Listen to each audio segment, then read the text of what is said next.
새로운 도약을 꿈꿉니다. 기사회생TV 김민수 변호사입니다. 빚 때문에 개인회생 고민하시는 분들이 가장 먼저 찾아보는 게 바로 신청 자격인데요. 이 개인회생 신청 자격 관련해서는 제가 다른 영상에서도 부분 소개해 드린 적이 있는데, 오늘은 그 중에서도 가장 핵심 요건 4가지를 모아서 말씀드리려고 합니다. 이것 말고도 다른 쟁점들도 몇 개 더 있지만 일단 이 4가지 요건만 해당되면 거의 대부분의 분들이 회생이 가능하다고 보시면 됩니다. 그러니까 개인회생 신청 자격 알아보는 분들은 오늘 내용 꼭 체크하시기 바랍니다.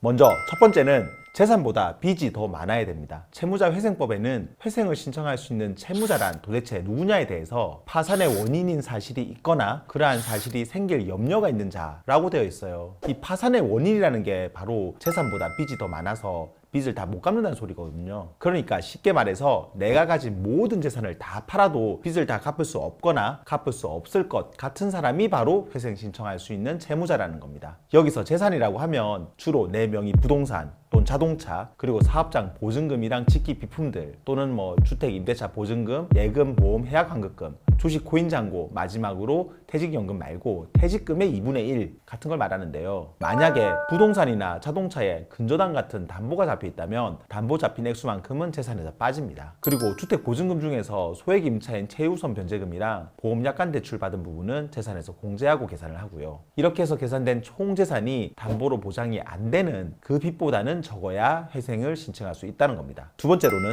개인회생 하려면 정기적이고 계속적, 반복적인 수입이 있어야 돼요. 이것도 법에 나와 있는 내용인데요. 보통 개인회생 하는 분들은 크게 월급 받는 급여소득자, 또 사업하는 영업소득자로 나뉘는데, 월급을 받든 사업을 하든 아니면 다른 어떤 걸 하든 매달 꾸준히 돈을 벌어야 회생을 할 수가 있어요. 그리고 그게 꾸준하기만 하면 정규직이 아닌 일용직인 아르바이트여도 상관이 없습니다. 또 어느 한 군데 직장만 다녀야 되는 것도 아니고 투잡, 쓰리잡 뛰어서 돈을 벌어도 괜찮습니다. 그런데 여기서 주의해야 될 게, 내가 그게 얼마가 되든 돈을 벌기만 하면 회생을 할 수 있는 게 아니라 원칙적으로는 나랑 내 가족들이 생활하는 데 필요한 최소한의 생계비 이상은 벌어야 된다는 겁니다. 개인회생은 내 수입에서 생계비를 빼고 남는 돈을 매달 법원에 내는 거기 때문에 이 생계비보다 수입이 적으면 법원에 낼 돈을 마련을 할 수가 없거든요. 그래서 그때는 원칙적으로는 회생이 안 되는 거예요. 하지만 이 부분은 법으로 정한 최저 생계비보다 내가 적게 쓰고 매달 법원에 돈을 내겠다는 식으로 회생 계획안을 짜면 회생위원이 통과시켜 주기도 하니까, 혹시 소득이 적지만 꼭 회생을 해야겠다는 분들은 이런 방식으로도 사건 진행이 가능하다는 점 꼭 기억하시기 바랍니다. 세 번째는 빚 중에서 담보부 채무는 15억, 무담보 채무는 10억이 넘으면 안 된다는 겁니다. 이 금액은 각각으로 따지는데, 혹시 이거보다 더 빚이 많으면 개인회생은 안 되고 일반회생이라는 훨씬 더 까다로운 절차를 진행해야 됩니다. 여기서 담보부 채무라는 거는 유치권, 질권, 저당권, 전세권 같은 걸로 담보가 잡혀있는 빚을 말하는데요. 보통 부동산이나 자동차에 근저당권 잡혀있는 빚, 은행에서 칠권 설정해 놓은 전세자금 대출빚 같은 걸 생각하시면 됩니다. 무담보 채무는 이런 거 없이 신용으로 빌린 돈이라고 이해하면 돼요. 그런데 가끔 은행에서 보증서 담보 대출이라고 해가지고 빌려주는 돈이 있어요. 이게 담보부 채무인지 무담보 채무인지 헷갈려하는 분들이 있는데, 이거는 보증기관에서 보증을 서주는 거지 내 재산에 담보를 잡은 건 아니라서 무담보 채무에 해당한다는 것도 꼭 기억하시기 바랍니다. 그리고 또 주의해야 될 게, 이 10억, 15억이라는 게 원금만 따지는 게 아니라 이자, 지연손해금까지 다 포함한 금액이라는 겁니다. 그러니까 원금은 10억 또는 15억 원 이하여도 그때까지 생긴 이자나 손해금까지 합치면은 이 금액을 넘는다. 그러면은 개인회생이 안 되는 거죠. 그리고 이렇게 빚이 이 한도를 넘는지 안 넘는지는